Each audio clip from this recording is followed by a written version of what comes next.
me, I say, do not despair.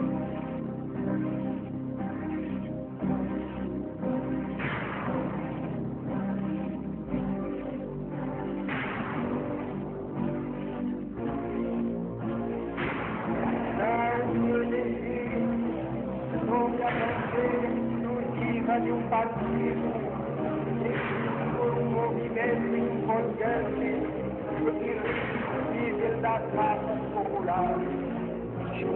Al esfuerzo y al heroísmo de una revolución no los queremos, no los necesitamos.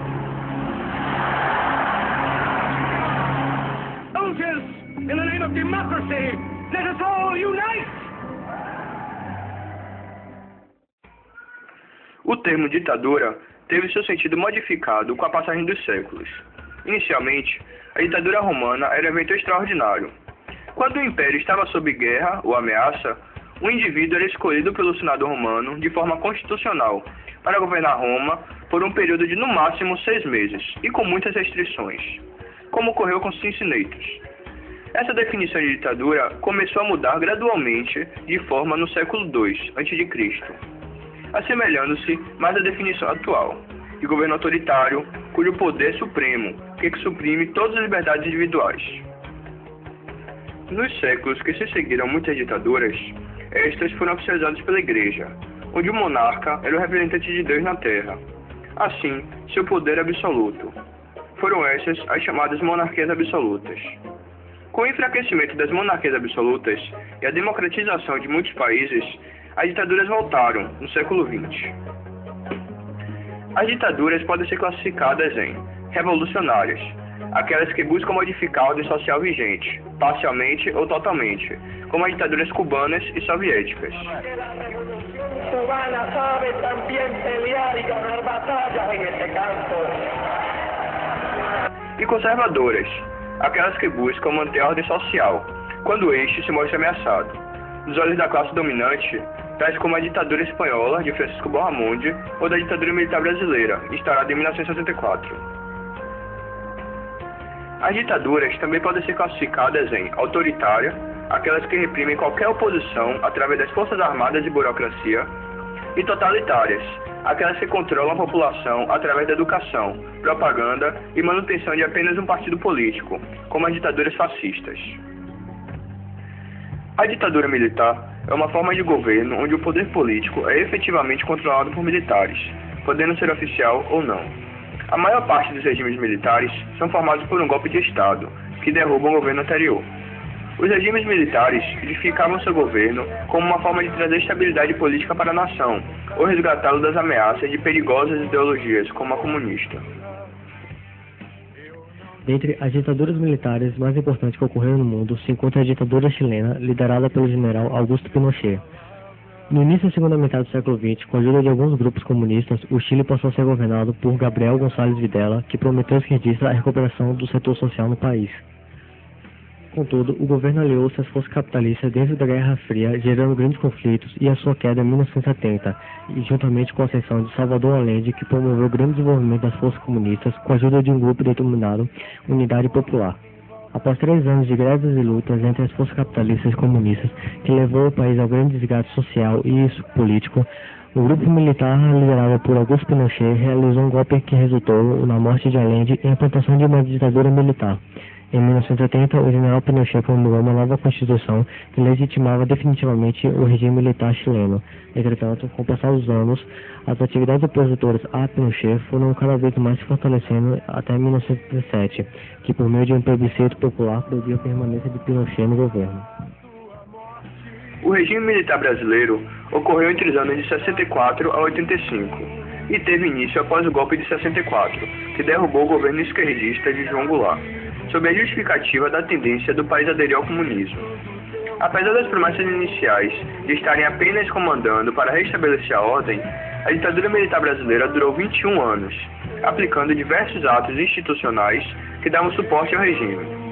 Um período marcado pela opressão, pela caça à liberdade individual, pela censura e principalmente pela violência. Cada dia mais ficamos diferentemente iguais nessa dança ritmada do consumo. O som do tambor marca os passos já conhecidos, os passos de uma marcha sem fim, cuja direção são as lojas. A moda é mais complexa do que se pensa. Definir moda não é só vestuário. Compreende tudo que veicula padrão e padrão. Por redundância, é o que define moda. Mas a todo o resto é reservado somente o direito de reproduzir este mesmo padrão ou ficar à margem do normal. Mas ainda mesmo para estes primeiros, há outro padrão que se repete. A busca interminável por um padrão atual, que logo se desatualiza, e, portanto, estariam submetidos a um ciclo dotado de velocidade regida pelo capitalismo. Há quem possa dizer o contrário, que a moda consiste em inovar, se diferenciar. Isto pode até estar certo quando se trata de poucos. No caso dos primeiros, aqueles que possuem poder aquisitivo e disponibilidade para descobrir o que há de mais recente para se usar. Nos iludimos diante da imensidão, aparentemente diversa, seja no colorido ou nos recortes, quando tudo se resume à etiqueta. Já dizia Karl Marx, o que distingue uma época econômica de outra é menos o que se produziu do que a forma de o produzir. Cada grupo recebe um valor comercial e é vendido em determinado ponto a fim de alcançar determinado grupo de indivíduos. E todos, sem exceção, têm um produto preparado sob medida para cada grupo a que pertence, de forma que nenhum fique excluído. Indústria cultural. O termo empregado por Adorno para a fábrica de cultura, cultura para as massas, cultura para controlar, cultura para ditar, cinema, rádio, como as mídias de propagação da cultura, a arte enegrecida, apodrecida, conforme bem quer a indústria cultural, os rostos bonitos e as curvas das atrizes, padronização de beleza, os atores bonitos e musculosos, padronização.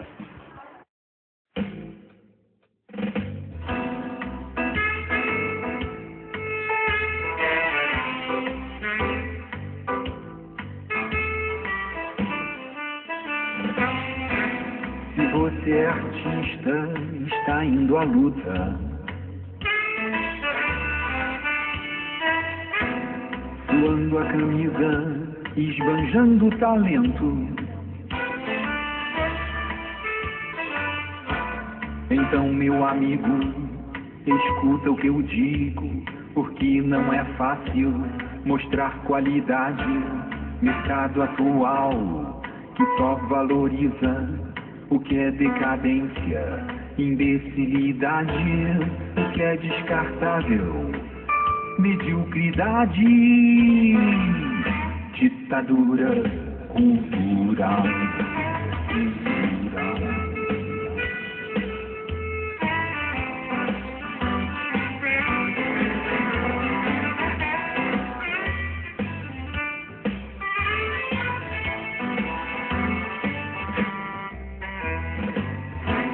São consumidores pouco exigentes, se contentam com lixo e qualquer coisa serve. A anticultura que é empurrada pelos ditadores dos podres poderes. Nos anos 60 havia mais raça, havia mais voz, havia coragem, com toda certeza. Havia mais gente com vergonha na cara.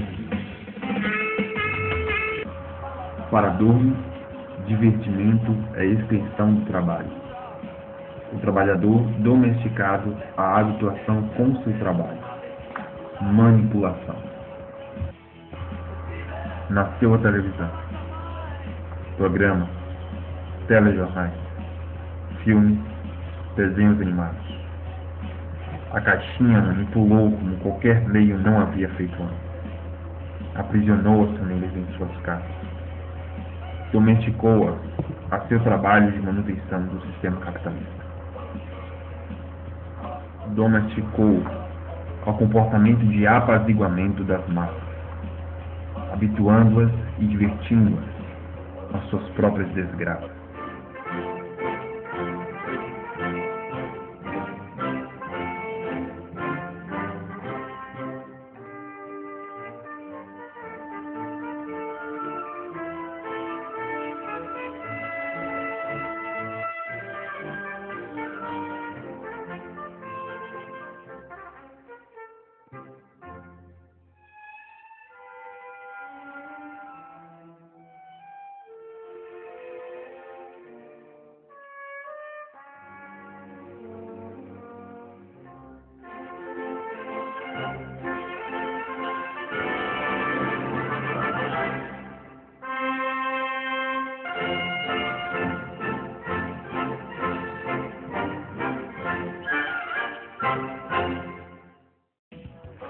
Podemos dizer que vivemos sob uma ditadura psicológica, em que a manipulação ganha força em métodos persuasivos, em seus incentivos insanos de consumo. Nestes aspectos, pode-se concluir que a moda, produto industrializado, trata-se de um dos braços de uma centopeia, que é o sistema que nos escraviza, que rege uma ditadura psicológica. Bom dia, alunos. Vocês sabem o que é ditadura? Não, vocês não sabem o que é ditadura. Hoje iremos apresentar um trabalho sobre ditadura. Entendeu?